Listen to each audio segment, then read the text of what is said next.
Hi folks, and welcome to our Scotch Whisky virtual tasting here for the Arizona Highland Festival. I'm Richard McKenzie with the Northern Arizona Celtic Heritage Society, and this is James J., also with the Society, but also the owner of Uptown Pub House, and he's made it possible for us to do this virtual event here today. And we want to, before we go any further, we'd like to thank our grantors, and that's the Arizona Commission on the Arts, the Flag Arts Council, and Flagstaff Community Foundation, Coconino County, and of course City of Flagstaff. Their generosity makes a lot of our work possible, so I want to thank them for all they do for us. And so we're going to do a little virtual tasting for you. This is part of our virtual festival we're putting on this year for the month of July, and I hope you enjoy what you're about to learn today. So James, I'm going to let you start and tell us a little bit about the Scotch whiskies that we have here and what we should expect when we drink them. All right, yeah, thanks Richard. It's wonderful to be here and to be able to do this. In front of us we have these sort of wall of whiskeys here. There's a little method to our madness. We weren't just randomly pulling them off the shelf, although that's sometimes tempting too. Basically what we've done is we've got single malt scotches from the different regions in Scotland. And so I guess I'll just kind of start with the basics, the beginnings, with the idea of what a single malt scotch is. And when you see sort of all these labels looking at you, or if you go to a grocery store, you see all these things on the shelf, it can be a little bit intimidating to figure out what's what. So I always like to break things down, keep it simple. I'm not that sharp of a guy, so I like to keep it real simple. But a single malt scotch, if I break that title down, it's from a single distiller. Right. So if we're sitting here with Highland Park in front of me, all the whiskey in here is from Highland Park, right? So it's not combined with other distillers. So it's single malt, so it's made from malted barley. Great. So malted barley, easy enough. That's the ingredients. Of course, and then single malt Scotch. It's from Scotland, right? Right. That's about it. I mean, there's some other things that needs to be aged more than 3 years. It's usually twice distilled, these type of things. But that gives us some of the basics, gets us on the board. Why I mentioned Scotland, single malt becoming important for Scotch like that, because there are other single malts. There's Irish single malts, Japanese single malts, that kind of stuff. They're from those areas, but they're not Scotch. So within those regions, though, we have different distinctions because that climate and those barrels that it's aged in becomes awfully important. So that we have things that are from as I mentioned before, the Orkney, with the Highland Park, way up in the north. We've got Isle of Jura, and that's going to be more western part of Scotland, right? So that's going to be different. Isle of Skye is near that, right? So that we've got these different regions that we're moving through. Yeah, different island influences. Yeah, and these might be a little. These are geographically apart. These are a little closer, right? I can't quite. We're in Ardbeg, right? So we're in Isla right here, similar region. Actually, I would put it like that because Jura and Isla are within almost rock throwing distance. Yeah. So these are sort of closer. We got our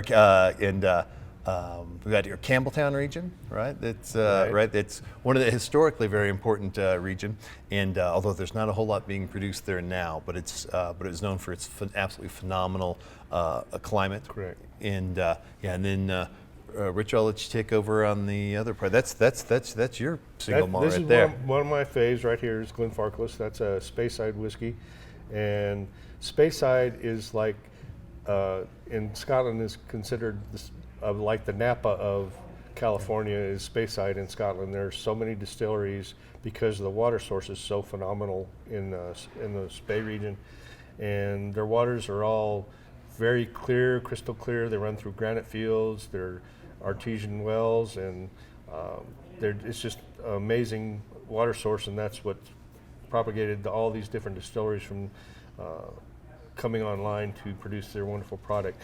Now the other two right here, Auchentoshan is a lowland whiskey, and it's one of the few that they triple distill, where the rest of these are double distilled, and this adds a little bit to the smoothness of the whiskey, so it's a little easier on the palate, and it's very similar to Irish whiskeys in the way they produce.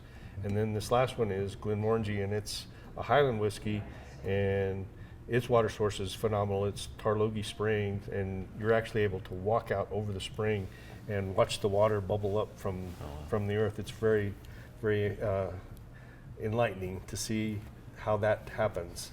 So we'd like to talk about the different expressions and how they age and the woods that they use, because we use the new oak as well as aged bourbon barrels primarily, right? Right. And then a lot of whiskeys like Glenmorangie was paramount in promoting the use of wine barrels to finish their whiskeys. They'd age it for 10 years and then finish for a couple of more years in a Burgundy cask or claret cask and so forth to get all these different wonderful expressions. So, That's really been something that's happened quite a bit in the last this last few decades.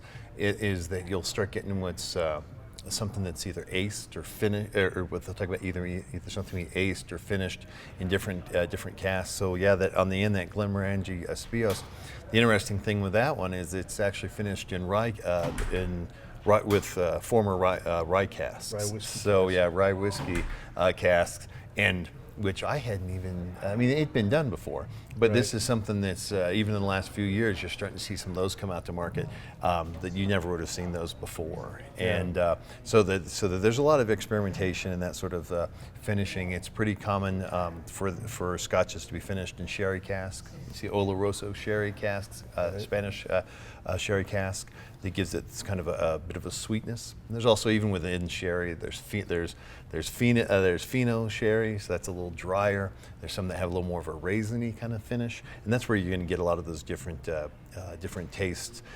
Is depending on how a Scotch is finished or aced in different barrels. They're oftentimes shorter time, so it might spend, for example. There's the distiller edition that comes out each year for Lagavulin, Glenkinchie, Oban, Dalwhinnie, some of the real well-known single malt scotches that folks may have already tried. But they'll take that, for example, Glenkinchie just picked up. Glenkinchie is usually 12 years finished. So they do the regular process with Glenkinchie 12-year, and then they'll finish it in Amontillado casks. Oh. And I always think of like Edgar Allan Poe, the Oh, cask the of Amontillado. Amontillado, So yes. that instantly got me thinking about it. But holy cow, it puts a nice sweetness on that lowland, Really? as well as like a kind of more of a raisiny type of finish, and it makes me think of Edgar Allan Poe. So right. And that's one of the things you find with things like the lowland whiskeys. They're generally a little softer, lighter, easy to start. They're very approachable whiskeys.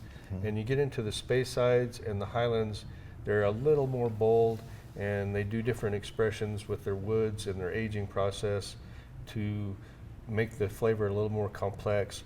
And then I think the big thing about the island whiskeys over here on these three right here is that everything that's aged is aged at the duty warehouse on site where they distill it. That's how they do it by law. They don't distill it and ship it 100 miles away to a handy dandy, less expensive place to store it. And so it's going to pick up all the atmosphere from where it was distilled. And so you have these distilleries that are sitting, and they're virtually, within eyesight of the ocean. So these whiskeys are picking up the ocean air, and they're going to have that roughness of the marine environment that they're exposed to on a daily basis. So that makes up the great complexity of how these are all distilled exactly the same way, and just the little nuances of where they're distilled, the water that's used, the barrels they're aged in, and how long they sit in those barrels are what make them all a unique animal unto themselves. So. Yeah, and I think the aging you mentioned is that's key, and that's one of the things that people oftentimes will ask me at the bar, is if a Scotch is older, is it better? Right. Is that you always hear that. right? You hear that, and I mean, it's sort of similar when people say if something's pricier, is it better? And of course, the answer is not necessarily, right? Right. Yeah. And oftentimes, we've done a lot of whiskey tastings over the years, and people will inevitably come up. Someone will ask a question during the event, and they'll say, "What's your favorite whiskey?" Because we'll represent several when we do an actual physical tasting.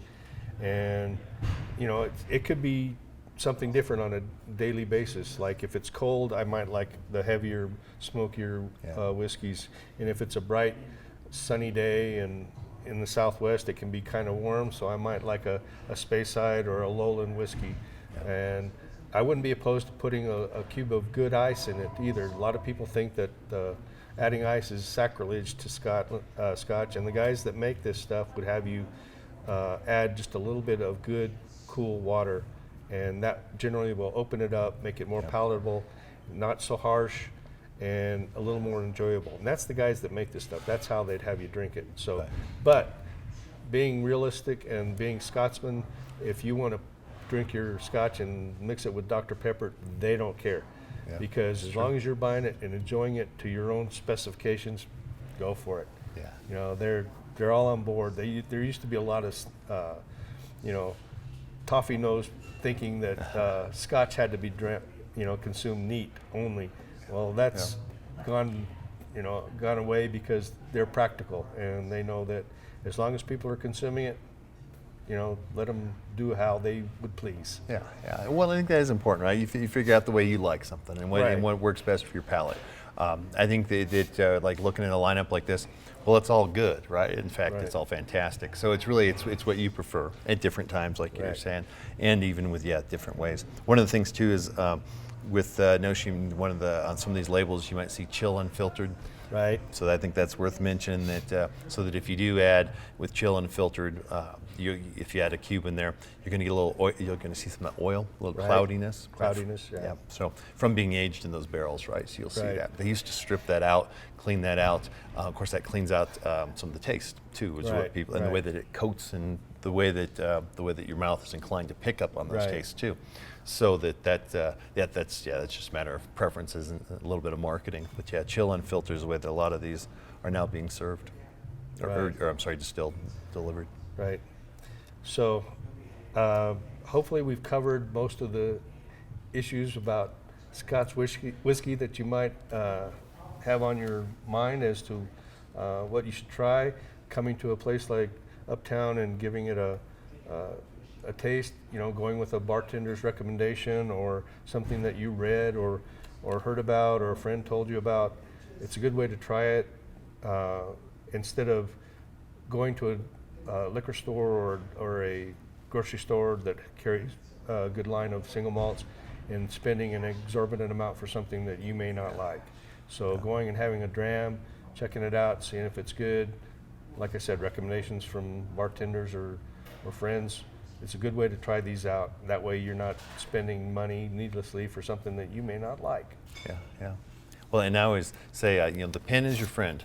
So I always take a lot of notes, especially after I get a couple. I may not remember quite like the way I thought I would. So I'm inclined to take notes and come up with different combinations. Also, I really like listening to being able to get a bottle and tasting it with some friends. And I always find the commentary from sipping it together to be much more interesting than just tasting notes. Right.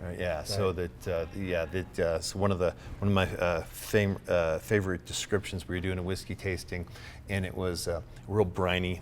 So from one of these sort of regions, real briny single malt Scotch, and one of the women who went to a lot of her tasting had an excellent palate. She described it as it tastes like top of ramen, but in a good way. And it reminded, I think she was going through medical school, and that was the thing that she had that association at the end of a long, however they abuse them, working them 12 or 14 hours as unpaid interns or whatever it might be, that they would, that's what she would get at the end of that sort of long, grueling shift, and that was like that brininess. I thought, it is that saltiness, brininess. She was spot on. So whenever I think about that particular taste profile, I now have that association too, which you'd never see that description on a label, right? But with her story and knowing her, it was great. Right.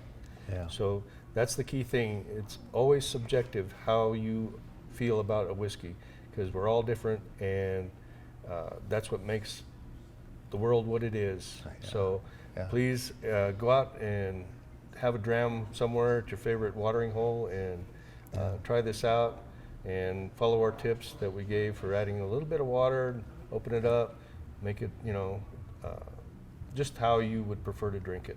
And so I want to thank James again for hosting us for this event, and we'll say good night and Slanja. Sláinte. Cheers. Good Cheers. night.